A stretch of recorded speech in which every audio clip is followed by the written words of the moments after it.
I think over the course of talking about Africa, one of the things I did realize, and I think some of the knowledge we've gathered with you is when we were telling guys, yo, we have systemic issues. Actually, some of the things I've realized and been educating myself on is around then how do you expand a business across Africa? Because I mean, come on,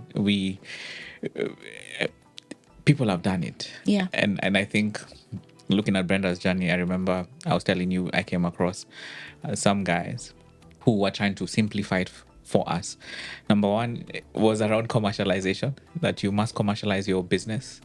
And what we will do is we will have a masterclass on, we should have a masterclass on commercialization Yeah. and bring some guys on.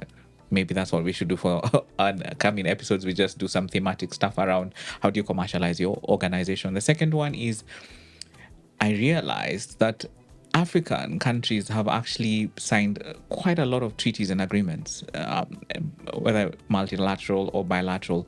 But a few stood out for me, which is COMESA, which are instruments we probably don't take advantage of. East African Community tariffs, in terms of how do you then explore that. And most importantly, I think the biggest one was the Africa Continental Free Trade Agreement, which came for businesses.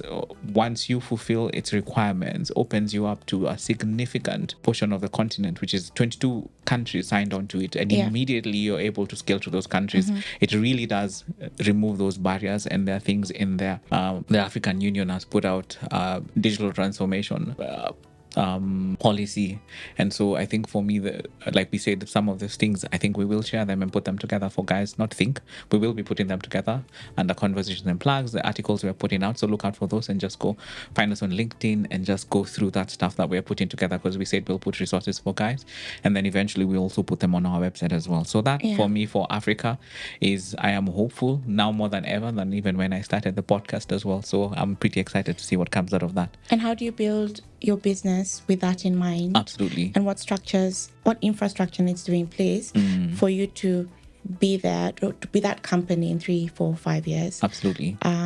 Also hearing from people like Brenda again, what makes, as somebody who wants to acquire more companies, what makes a company attractive to Absolutely. her? And what should companies be doing right now to build for the future? To build for the future, for mergers and acquisitions. Franchising as well. Franchising. Yeah. I think I used to hear this concept of begin with the end in mind. And sometimes my issue with concepts is they're not tangible. And for me, I'm usually like, okay, make it make sense. Like, can I touch it? And I think we have lots to share when it comes to that. And we will write articles and we will share lots of details with guys as well in the community. So look out for that as well.